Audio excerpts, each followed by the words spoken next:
করো না। যদি আমার কাছে না থাকে তাহলে তাহলে যে আমি পাগল হয়ে যাব। পাগল নাই গো মাই, পাগলি।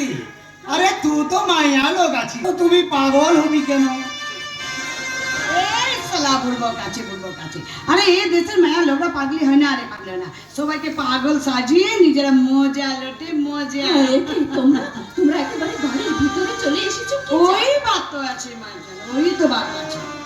হ্যাঁ, এই ঘরে তোদের ঘরে এই সাপ থাকে থাকতে পারে, লেকিন সাপ পড়ে ঢুকলে তোদের গোসা হয়ে যায় কেনে। কিন্তু তোমরা সরাসরি ঘরের ভিতরে ঢুকে এলে কেন? কি চাও তোমরা? কি আর বলবো মাই, ধরতে আইছিলাম সাপ, লেকিন সব সাপ তো ঘরে লাই, আর দু একটা সাপ আমরা ধরি লাই। কি কি বলতে চান আপনারা? তার মানে বলতে চান আমরা সবাই সাপ? ওই বাত তো আমি বলছি না, বলছে তুই তো বলছিস মায়া, তুই তো বলছিস, লেকিন হ্যাঁ তুই তো সাপের থেকেও তো সারা শরীরে সাপের থেকেও বেশি বিষ। না, তুই সাপের থেকেও খতরনাক আছিস, ভয়ানক আছিস। না না, আমার শরীরে বিষ নেই, একটু বিষ নেই, একটু বিষ সে কথা নিজের মুখে বলে প্রমাণ করতে হবে কেন ম্যাম? এ কি তোমরা কারা? তুই তুই আমাকে চিনতে পারছিস না খোকা? আমরা এ কি তোমরা এই বাড়িতে এই বেশি এসেছো কেন? আমরা মাধু মাকে খুঁজতে আইছিলাম কলকাতা, কিন্তু এই বাড়ির সব জায়গা তন্ন তন্ন করে খুঁজেও আমরা মাধু মাকে খুঁজে পাইনি। আমার মনে হয় ওই শয়তানটা তার বাগান বাড়িতে আমার মাথুমাকে লুকিয়ে রেখেছে। সত্যি করে বলো ম্যাম, মাধুকে তোমরা কোথায় লুকিয়ে রেখেছো? সত্যি কথা না বললে তুই বিশ্বাস কর, আমি এসবের কিচ্ছু জানি না। আমি জানি না মাধু কোথায়। সত্যি তো? হ্যাঁ, আমি সত্যি বলছি বাবা। আমি কেন মিথ্যে কথা বলবো? আমি যে তোর জন্মদাত্রী মা। না! বলো, মা শব্দের অর্থ তুমি জানো না? মায়ের স্নেহ, মায়া, মমতা আর ভালোবাসা। আরে অমৃত্যু সুদাই বঞ্চিত সন্তানের কাছে তাই আমৃত্যু তুমি মেয়ে ভয়ে থাকবে।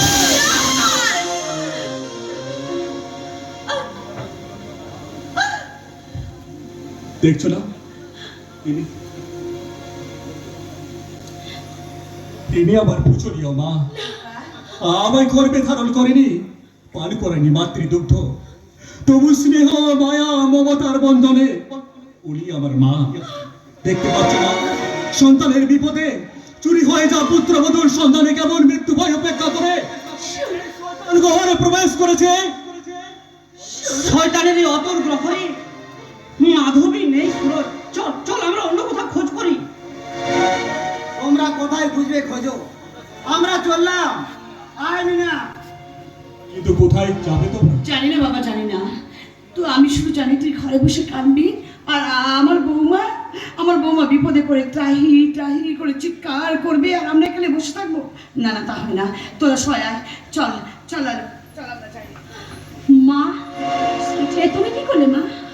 সারাটা জীবন দাদাকে দুঃখ কষ্ট দিয়ে তোমার মনের আশা মেটেনি, তুই আমার বৌদিকে বিশ্বাস কর, চৈতি তুই বিশ্বাস কর, আমি এসবের কিচ্ছু জানি না। আমি জানি না মাধবী কোথায় আছে, আমি এসবের কিচ্ছু জানি না। কেমন করে বিশ্বাস করবো মা তোমাকে?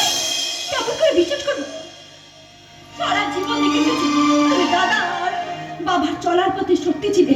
আমি দেখে এসেছি ঘুমাতে বেরোতে বাবা দাদা আজ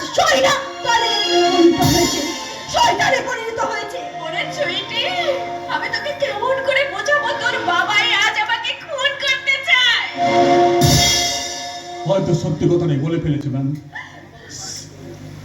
মা বাবার প্রায়শ্চিত্ত জীবন দিয়ে করতে হয় ম্যাম, হয়তো সেই জন্যই ডেট তোমায়। ওসব কথা পরও ভাবানি সুরজ।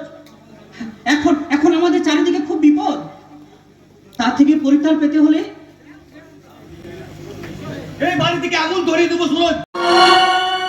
না, আমি তাদের শান্ত করে এসেছি। এখন তারা কেউ এই কাজ করবে না। এখন আমাদের কাজ মাধবী দেবীকে উদ্ধার করা। আমার বাবা আমার কাছেই আছেন, আমি তাকে নির্দোষ প্রমাণ করব। আর একটা সুসংবাদ আছে দারোগা বাবু, আপনার ছেলেকে আমি উদ্ধার করে নিয়ে এসেছি। শান্তি। ভগবান তুমি আছো ঠাকুর, আর আর আমার কোনো ভয় বা ডর নেই।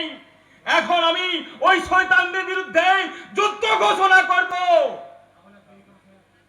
তাহলে আর দেরি কেন স্যার, আমরা এখন যাত্রা শুরু করব। এখন আমাদের মিশন